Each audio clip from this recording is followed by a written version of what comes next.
kusujudia tu kwamba kuinamia, hata kutumikia pia inakuwa ni machukizo mbele za Mungu. Kwa hiyo lazima pia tuelewe, tuweze kufahamu kwamba chochote kile ambacho tunakuwa tunaitumikia inakuwa ni sanamu pia, inakuwa haina tofauti na ile sanamu ya kuchonga mti, haina tofauti na ile kinyago, haina tofauti na ile kinyago ya sura mwanamume na mwanamke ambao tumechonga, ambao wamechonga ambavyo tunakuwa tunasujudia, haina tofauti yote.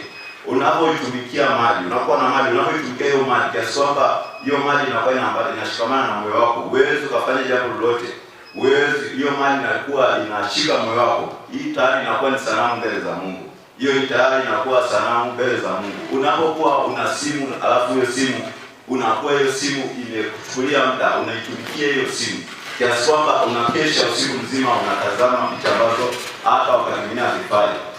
Unakesha unaangalia filamu ambazo zinachukua muda mrefu kiasi kwamba wewe hata kufanya kazi yako uweze kufanya hiyo simu inakuwa ni sanamu mbele za Mungu, kwa sababu unaitumikia. Wakati mwingine unaposhindwa hata kukosa hata kumfanyia Mungu ibada kwa sababu ya kazi, hiyo kazi inakuwa ni sanamu mbele za Mungu, kwa sababu unafanyaje? Hiyo kazi unaitumikia inakuwa ni sanamu mbele za Mungu. Hiyo ni sanamu sawa tu na ile sanamu nyingine ya kuchonga. Kwa hiyo tunatakiwa pia tuelewe, tuwe na ukweli, tufahamu kweli wote.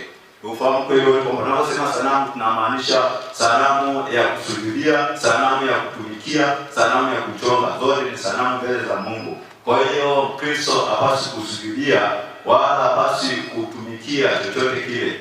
Ambaye anapaswa kutumikia ni Yesu Kristo wa Nazareti, ndiye ambaye anapaswa kutumikia wakati wote.